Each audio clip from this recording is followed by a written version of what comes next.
on est à la fin de cette émission. Vous prenez note pour sérieusement, en conclusion, les questions qui vont venir parce que les Togolais ont réellement besoin de votre idéologie, de votre, en tout cas, expérience, de votre expertise, de votre manière de s'exprimer. Alors, Monsieur Cloutier, pourriez-vous partager vos réactions finales sur les assassinats de Bertin Ba, colonel Majumba, Ernest Nyassimbe et aussi Sylvanus Olympio? En deuxième position, quelles sont selon vous les implications de ces événements pour l'avenir politique du Togo? Quels sont donc les principaux défis que le Togo doit surmonter pour garantir la justice et la stabilité politique? Dernière question, comment voyez-vous l'évolution de la scène politique togolaise dans les années à venir à la lumière de ces assassinats? Vous avez 3 minutes. Je vais y aller très vite si possible. Et pour les assassinats, je l'avais dit en début d'émission, hein, le Togo, notre pays, En même temps, votre mot de fin. ce pays-là a commencé politiquement avec un assassinat, l'assassinat du père de l'indépendance.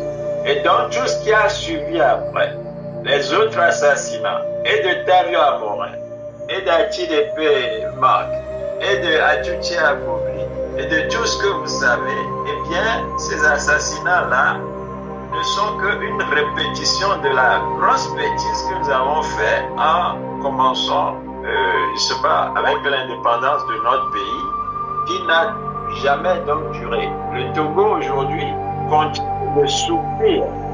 Et pour que le Togo là puisse aller vers l'ordre de l'humanité que nos pères ont vraiment rêvé, il faut qu'à un moment donné, on se regarde dans le miroir et qu'on se dise, ces assassinats-là, c'est fini.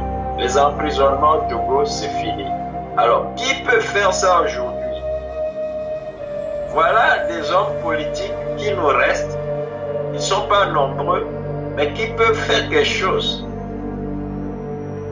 Monseigneur Podro de la Conférence nationale, il n'est plus là. Et Monseigneur Bariga, qui a fait le CVJA, qui a réfléchi sur comment on peut se pardonner au Togo, il n'est plus là aujourd'hui. Mais ceux qui restent, à savoir Fogna Simbe, quoi qu'on dise de lui, s'il est mauvais au point qu'il ne peut pas régler le problème togolais, à savoir démissionner, c'est-à-dire appeler les Togolais qui restent. Et il y a des Togolais qui restent, à savoir par exemple Gilles-Chris Olympio, je l'ai dit au départ, à savoir d'autres Togolais qui restent. Si on ne peut pas s'asseoir une bonne fois pour régler le problème togolais, eh bien, on va au chaos. Et c'est ce que moi, je dirais qu'il faut qu'on évite.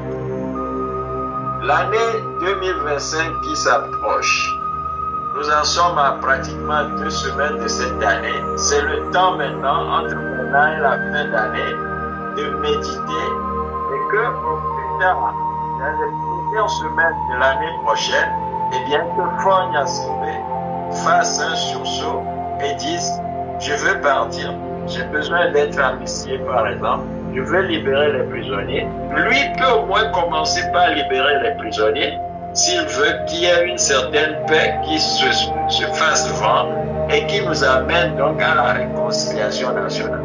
Et donc, ce n'est qu'après cette réconciliation-là que le pays pourra redémarrer et qu'on aura vraiment enterré ce qu'on appelle la hache de guerre et qu'on pourra fumer, comme disent les Indiens américains, eh bien le calumet de la paix. C'est mon souhait pour le Togo et c'est ce que je peux dire comme dernier mot.